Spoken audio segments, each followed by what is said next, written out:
Friends, yoga tells us that so many problems might be out there, but we have infinite solutions within ourselves. We are the biggest source of energy in our universe.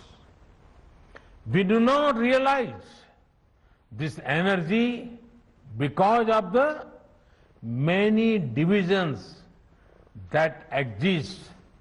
At times, the lives of people exist in silos. These divisions reflect in the overall personality as well. The shift from silo to union is yoga. A proven way to experience a realization of oneness is yoga. I am reminded of the words of the great Gurudev Tagore, who said, and I quote, "The meaning of our self is not to be found in its separateness from God and others, but in the ceaseless realization of yoga, of union," unquote. The mantra of Vasudhaiva Kutumbakam, which India has followed since ages, is now finding global acceptance.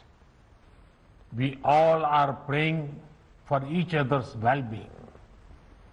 If there are threats to humanity, yoga often gives us a way of holistic health. Yoga also gives us a happier way of life.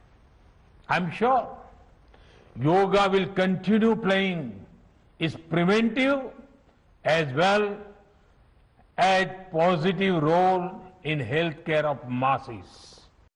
साथियों, जब भारत ने United Nations में अंतर्राष्ट्रीय योग दिवस का प्रस्ताव रखा था, तो उसके पीछे यही भावना थी कि योग विज्ञान पूरे विश्व के लिए सुलभ हो।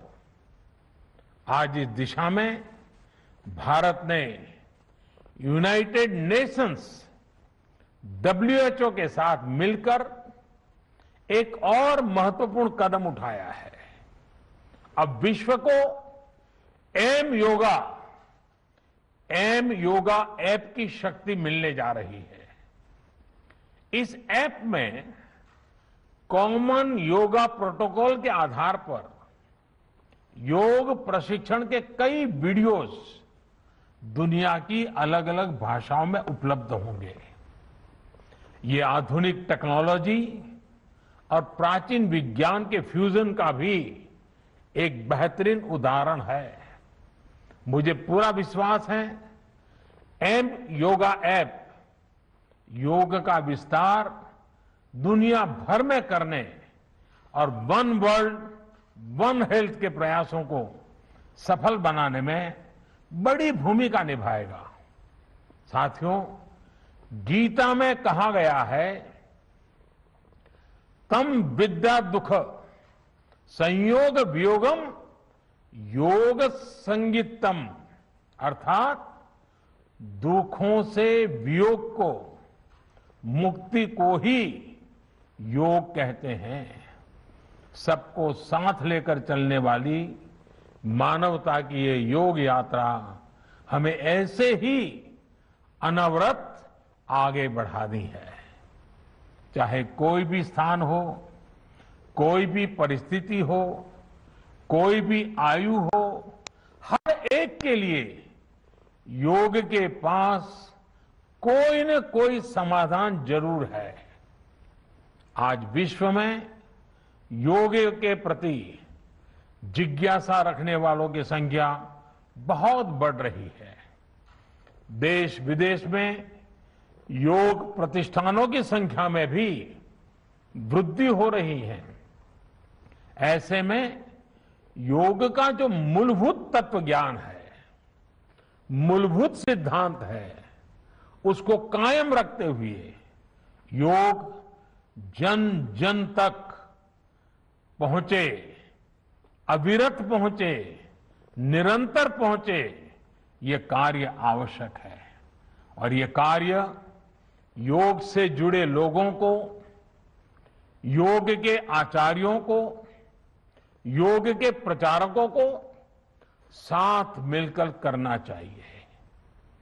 हमें खुद भी योग का संकल्प लेना है और अपनों को भी इस संकल्प से जोड़ना है। योग से सहयोग तक का ये मंत्र हमें एक नए भविष्य का मार्ग दिखाएगा, मानवता को सशक्त करेगा।